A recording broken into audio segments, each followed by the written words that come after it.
Hello guys, good morning. Medyo madilim pa ang ating paligid ngayon mga may guys. Ayan, so nagkape na po tayo kasi kape is life po talaga sa mga Pinoy. Ika nga kahit hindi Pinoy, nagkakape din yan sa tuwing umaga.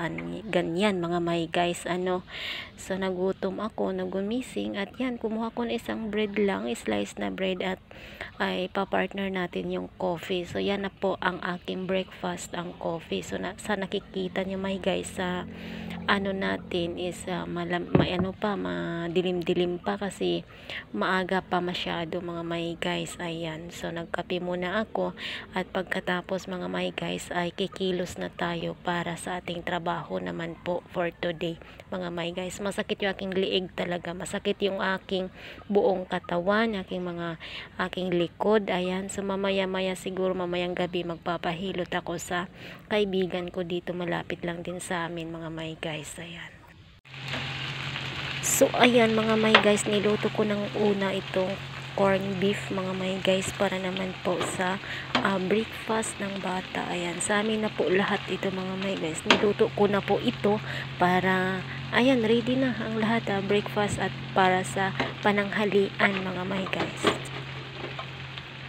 So ito yung lata ng corn beef mga may guys, sa nakikita nyo iba po siya, galing ng Hawaii po yan mga may guys. Ayan po, iba yung lasa din yan. So ito naman po ang ating pangdagdag sa ating ulam ngayon sa umaga. Ayan, then tender juicy, ito naman po yung sa nilagang manok natin para sa tanghalian mga may guys. So ito ay partner natin yan dyan sa dyan sa ating breakfast. Ito naman ay takpan natin itong kanin mga my guys. Ayan, para naman po ay di marumihan. Oh my goodness. Ayan, so yan mga my guys, dito naman po talagang nilagyan ko siya ng palayok, tag isa-isa po yung burner natin kasi nga po kagabi nag-ulan po siya ng malakas at yung hangin diyan siya, yung hangin, yung ulan pumasok dito, kaya nilagyan ko siya ng ganyan para pag natin pag gamitin ay okay pa rin, hindi siya nalagyan ng tubig kasi kung malagyan ng tubig wala na. Ayan na, naka-prepare na po yan lahat, okay na po yung ating pananghalian.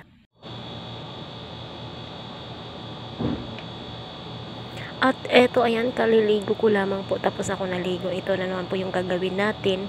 Ayan mga may guys, sitatapon natin yan kasi expire na yan.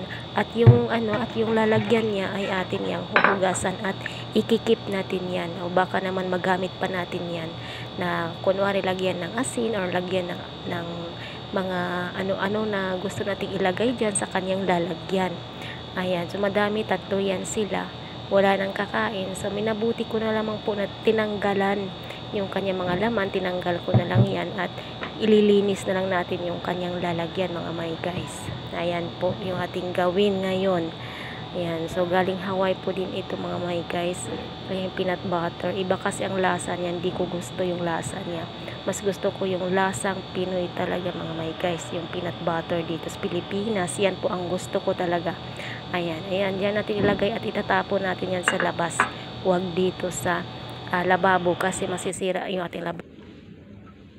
Madilim-dilim pa mga may guys. Ayan, so nakikita nyo ang daming hulog na dahon. Ayan, so kagabi po yan mga may guys. Ayan, ang sobrang dami po talaga. Ayan, yung mga dahon na yan ay nanggaling dyan sa rooftop. Ayan, dyan sa taas po. Kasi nakita nyo yung nakita yun yung malaking kahoy, dyan po yan lahat. So pag naghangin ng malakas, syempre mahuhulog dito sa baba. Ayan na yung aking lemongrass at ang aking spring onion. May tubig pa kasi kagabi ang lakas ng ulan talaga mga my guys. Ayan, papakita ko sa inyo mga my guys yung dito. Ayan yung aming malunggay. Ayan, so nabuwal yung malunggay dito, may bunga na, masarap yung bunga na ihalo ng pinakbet. Ayan mga my guys, masarap po yan talaga. Sa mga nag-uulam dyan ng mga Ilocano, shout out sa inyo mga my guys. Ayan, so may naglilinis doon, maaga na kasi alas 5 na. So may naglilinis doon na mga military. Ayan, or mga nag-aaral pa ng mga military, yung mga nagtitraining. Ayan, dyan sila naglilinis. Ayan mga my guys. Ayan, sa nakikita nyo, buti hindi na magbaha kasi ayan na mga my guys, magluluto na naman po tayo. Ayan, ano tayo ng malunggay, kasi nga yun ang partner po talaga ng chicken, ng papaya at itong malunggay. Ayan, ito po talaga ang universal vegetable natin mga may guys, ang malunggay. Nakasimangot yung mukha ko dito, hindi ko na feel yung aking morning. Ano daw, hindi ko na feel yung aking morning, nakasimangot yung mukha ko dito. Na bad trip ako this morning talaga. Ayan, so huwag ka na mabad trip ha. Ayan. ang hirap talaga. Ayan, oh my guys, mabad trip ka umagang umaga. Oh my goodness, wag na yan. Ayan, so may papasweet pa doon. My goodness talaga mga my guys.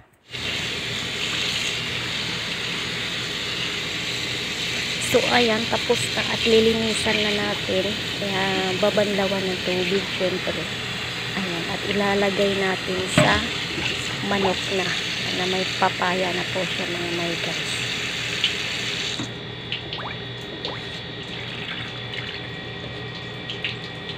Ayan mga my guys, okay na natin yan na ilagay sa ating nilutong nilagang manok, or anong pangalan dyan sa inyo mga my guys, yung nilagang manok, tinulang manok. Ayan, so ilagay na natin yan para ready na ang lahat. So ayan na yung lemongrass, yung manok, andyan na lahat, kompleto na yan.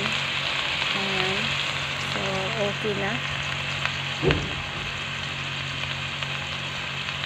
Ayan mga my guys, ayan, napaka-okay na po yan talaga. Preparado na po ang ating pananghawian. Okay, so ganyan tayo mga ina. Ayan mga my guys, sa mga ina dyan, shout out po sa inyo. Laban lang, kaya natin to. Tatakpan na lang siguro natin. Tatakpan na natin to pag matapos na yung ating mga malunggay na ilagay. So yan na siya mga my guys, masarap na po siya, may tubig, may may sauce na yan. Ayun ang pangalan doon, yung soup sabaw. My goodness, ay ilagay na lang natin yan para wala na, tapos ng hatol, wala nang pabalik-balik sa husgado. Pabalik-balik sa husgado. Ayan lang, magsaya na tayo. Bawal yun na kasi mangot umagang umaga, kasi wala tayong blessing na matatanggap galing kay Lord. So kailangan na pag gising mo na umaga, be positive and be strong sa sarili mo. Huwag magpadala sa mga imot-imot, mga emotions. Ayan, ay, bawal po yan. Oh my goodness.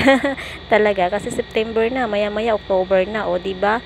O malapit ng December, nag-iimot-imot pa, o wala na yun. Oh my goodness, 13 month to pay. Nag-isip ka ng 13 month to pay. Ayan, takpan na natin. Ayan na, takpan na. Ayan yung mga kambing. Oh my goodness, tong kambing ni talaga ng kapitbahay namin dito sa barangay na ito. Talagang nako, saan ba dito ang may-ari nito? Ayan, at ibabarangay na. Joke lang, ibabarangay na. Ayan, gustong-gusto nilang kainin yung mga gulay na mga ganyan mga my guys. Kasi alam nyo na, pag kambing talaga, ay talagang kambing yan, na kahit ano-ano yung kinakain nila. Ayan. So, madami yan sila. Ito lang ang dalawa ang napunta dito sa amin na banda. Yan po sila mga my guys. Yan, dati silang ganyan dyan, noon pa yan. Ayan, kumakain ng mga damo, kumakain ng gulay, nagha-harvest ng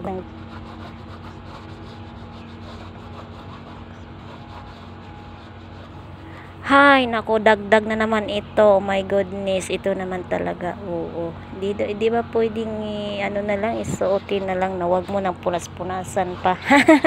Hindi naman talaga. Talagang kailangan din na linisan, punasan, at nang sa gano'n naman ay okay na tingnan sa ating paa. Hindi siya marumi. Ayan, mabango siya kasi yung ating pamunas ay may sabon po. Yan talaga mga my guys. So, yan pong ating ginagawa talaga. Kahit sino dito na mga ina, yan ang ginagawa sa kanilang mga kasamahan, sa kanilang mga pinsan, sa anak sa kanilang mga pinsan, anak sa kanilang mga kapatid. Yan ang ginagawa, 'di ba? Kahit sa anak mo. O yan. Sa anak ko hindi ako gumagawa ng ganito. Kasi yung anak ko, alerto po yun sa paggagawa ng kanyang sarili. So, gabi pa yan, nakaprepare na yung kanyang uniform. Siya na yung nag-a-iron sa kanyang damit.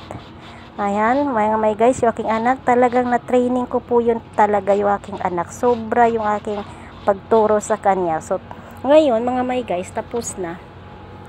'Di ba? Ayan, yung aking anak wala talaga yung problema kasi alam na niya ang lahat, na magluto, maglinis sa kanyang sarili, magpunta sa church. Ayan, alam na niya. So ito, ayan, so kailangan natin ng nalinisan yan kasi pag di yan malinisan, syempre pangit yan na tingnan. Ayan, so yeah, malinis na, mabango na, okay na, okay na siya, okay nang rumihan ulit na.